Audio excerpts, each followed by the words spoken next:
पांडे जी उत्तराखंड से। राधे राधे। राधे राधे महाराज जी।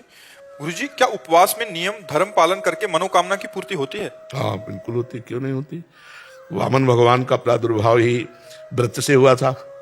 हाँ, पयोव्रत से हुआ था। तो व्रतों से कुछ भी प्राप्त किया जा सकता है। हमारे शास्त्रों में बहुत से व्रतों का है, पुण्यश्रवण व्रत, पयोव्रत, हाँ एकादशी व्रत, बहुत से व्रत हैं जिन व्रतों का पालन करने से अपनी कामनाएं पूर्ति हो, लेकिन उसी नियम पद्धति से। अगर नियम पद्धति में त्रुटि हो गई तो परिणाम में त्रुटि हो सकती है, अन्यथा बिल्कुल विशुद्ध है।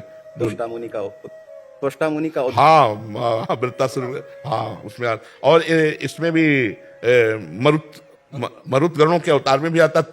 हाँ, पुंसवन व्रत में त्रुटि हो गई तो देवराज इंद्र ने 49 गर्भ के रूप कर दिए, और सब के सब चूंकि वो सब भगवत स्वरूप तेज में, महाराज कश्यप जी का और इनका व्रत तो सब अमृत में थे, तो इसीलिए 49 उनको मित्र बना लिया, अपने पक्ष में कर लिया।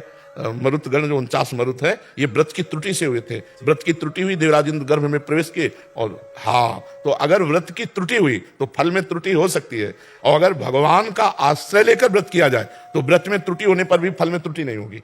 ये खास बात है। जैसे हम भगवत आश्रय लेकर व्रत कर रहे हैं और उस व्रत में त्रुटि हो जाती है और हम नाम कीर्तन करते हैं, नाम जप करते हैं, तो उस त्रुटि की पूर्ति हो जाएगी और वो फल वास्तविक प्राप्त हो जाएगा। अगर हमारी किसी भी व्रत या किसी भी यज्ञानुष्ठान धर्मानुष्ठान के बाद 10 मिनट नाम कीर्तन हो जाए तो उसमें जो भी त्रुटि हो गई उसकी पूर्ति नाम कीर्तन से हो जाती है। जैसे स्मृत्याति नाम क्रियादेश संपूर्णताम याति सद्यो वंदे तम उच्चतम। भगवान की नाम कीर्तन, भगवान की स्मृति समस्त त्रुटियों की पूर्ति कर देती है। ये पक्का है कि अगर नियम पूर्वक अनुष्ठान किया जाए तो जरूर फल की प्राप्ति होती है, इसमें कोई संशय नहीं। एक निवेदन करना होते हो श्री धाम गिरिराज जी सोमदास पूज्य बाबा महाराज के विषय में, पूज्य पंडित जी महाराज के विषय में श्री मलु पीठवाल जी महाराज जी के मुख से श्रवण किया कि बाबा के जब लीला संवरण करवे को काल आयो तो वह समय बाबा ने जो मल त्यागन करो तो पूज्य श्री पारिक डॉक्टर जी साक्षी हैं, बाबा के मल से सुगंध फैल गई पूरे लक्ष्मी नारायण मंदिर में। और बाबा जब श्री जी महाराज पधारे नीम गांव में, बाबा महाराज दर्शन को पधारे, पूज्य श्री पंडित जी महाराज श्री गया प्रसाद जी महाराज, तो महाराज जी मिले।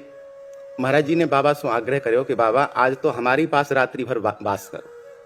तो आचार्य चरण की आज्ञा विरोध तो नहीं कर पाए, पर जैसे ही संध्या को काल निकट आयो तो श्री गिरिराज जी के दर्शन को वियोग बाबा को सतावे लगे, विरह प्राप्त भयो। तो बैठे बैठे कोने में रोवे लग पड़े। तो श्री जी महाराज की दृष्टि पड़ी। महाराज ने पूछी बाबा आप रो क्यों रहे हो? तो हाथ जोड़ करके बोले कि आपको आदेश है, आज्ञा उल्लंघन नहीं, तो मैं नहीं कर सकूं, परंतु उनको देखे बिना रहो नहीं जा रहे हो। तो श्री जी महाराज के नेत्र सजल है गए कि गिरिराज जी सो नीमगाम बिलग नहीं है, दूर नहीं है, पर आपके हृदय में श्री ठाकुर जी के मिलन की इतनी तीव्र उत्कंठा। तो श्री जी महाराज बोले बाबा आप तो लाला के निकट विराज।